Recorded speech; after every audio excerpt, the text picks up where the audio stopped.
दोस्तों, आज की कहानी है बहू तू मायके क्या लेने जाती है जब तेरे मायके में कुछ सुख सुविधाएं ही नहीं। दोस्तों, कहानी शुरू करने से पहले अगर आपने चैनल को सब्सक्राइब नहीं किया हो तो कर लीजिए ताकि आपके पास पहुंच सके हर नया वीडियो। आखिर यहाँ कमी क्या है? तुम्हें जो छुट्टियाँ शुरू होते ही मायके के लिए भागने लगती हो वहाँ रखा क्या है? गाँव है छोटा सा, ना तो घर में इन्वर्टर लगा है और ना ही घर में शहरों की तरह कोई सुख सुविधाएं मौजूद है। मेरे बच्चे परेशान हो जाएंगे। जरा ये भी सोच लिया करो कि तू चली जाओगी तो यहाँ कौन संभालेगा? अम्मा बाबूजी हैं, उन्हें कौन देखेगा? बुढ़ापा है अम्मा का, बहू आने के बाद भी घर के काम संभालने ये शोभा नहीं देता। मेरी बहनें भी आएगी, उनकी मेहमान नवाजी कौन करेगा? तुम्हारे मायके वालों को भी सोचना सही है। फोन कर नाक में दम कर देते हैं। जरूरी नहीं है हर बार छुट्टियों में मायके जाना। कौशल ने अपनी पत्नी सुधा को मायके जाने की तैयारियों में मगन देखा तो चिढ़ गया और उसे मना कर दिया। कौशल की बातें सुनकर सुधा की आंखें सलसला आई। उस समय उसे कोई भी जवाब देना उचित नहीं समझा, क्योंकि सामने ही उसके सास ससुर बैठे थे।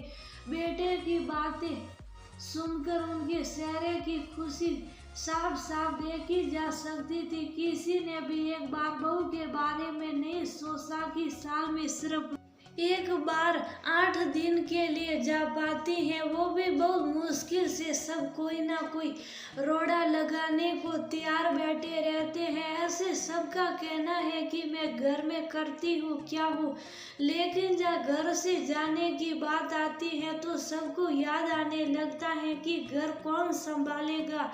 अपनी बहन और बेटी के मायके आने की तैयारी कई महीनों पहले से ही शुरू कर देते हैं, लेकिन मेरे मायके जाने की खुशी कोई मायने नहीं रखती कि मेरे माता पिता भाई बहन सब मेरा इंतजार करते हैं। मैं भी कितनी उत्सुकता से बच्चों के स्कूल बंद होने की राह देखती हूँ कि कब बच्चों के स्कूल बंद हो और मैं बच्चों को लेकर मायके जाऊँ। बच्चे भी तो कितने खुश है नानी के घर जाने के लिए। रात में उसने कमरे में आने के बाद कौशल से कुछ नहीं कहा। कौशल ने उसे अपनी बाहों में लेना चाहा तो उसने उसके हाथ को परे दखल दिया तो कौशल बोला, सुधा मायके जाने के लिए मना कर दिया तो इतनी नाराज हो कि मुझे अपने पास भी नहीं आने दोगी। क्या करोगी जाकर? यहाँ जो सुख सुविधा है वहाँ कुछ भी नहीं है। तुम्हारे साथ साथ बच्चे भी परेशान हो जाएंगे और फिर यहाँ भी कितनी परेशानी हो जाती है। सबसे बड़ी बात, मेरा मन नहीं लगता तुम्हारे और बच्चों के बगैर। आपको अपने 4 साल और 8 साल के बच्चों से इतना मोह है कि आप उन्हें कहीं जाने नहीं देना चाहते।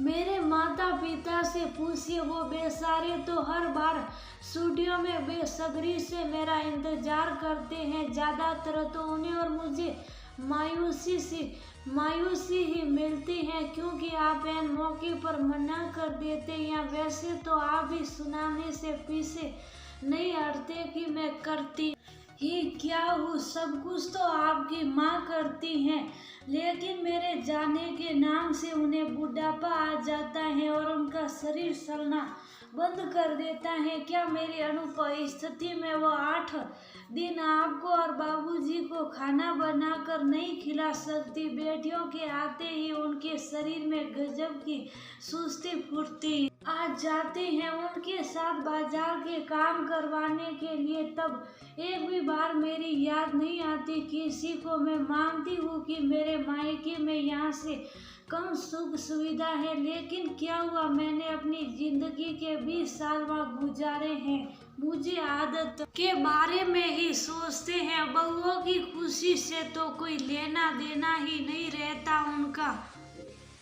कहते कहते कौशल की निगाह सुधा की ओर चली गई, जो उस समय सिर्फ उसका ही चेहरा एकटक देखे चली जा रही थी। उसकी आंखों में जैसे अनगिनत सवाल थे, जिन्हें महसूस कर कौशल ने अपना चेहरा झुका लिया। कौशल ने सुधा को आवाज देकर बुलाया और बोला, तुम जाने की तैयारियां करो और भैया को फोन कर दो, तुम्हें ले जाए। फिर 15 दिन बाद मैं आ जाऊंगा तुम्हें लेने। आज मेरी बहन के ससुराल वालों ने मुझे बिल्कुल सही सबक सिखाया है।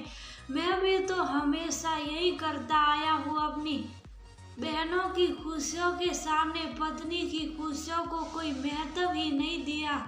सच में बेटा हो या बेटी हो या फिर बहू हो, सबको अपना घर बहुत प्यारा होता है। वहां जाने से रोकने का अधिकार किसी को नहीं होता। अब मैं तुम्हें कभी नहीं रोकूंगा। जब तुम्हारा मन करे हो चली जाना अपने माता पिता से मिलने।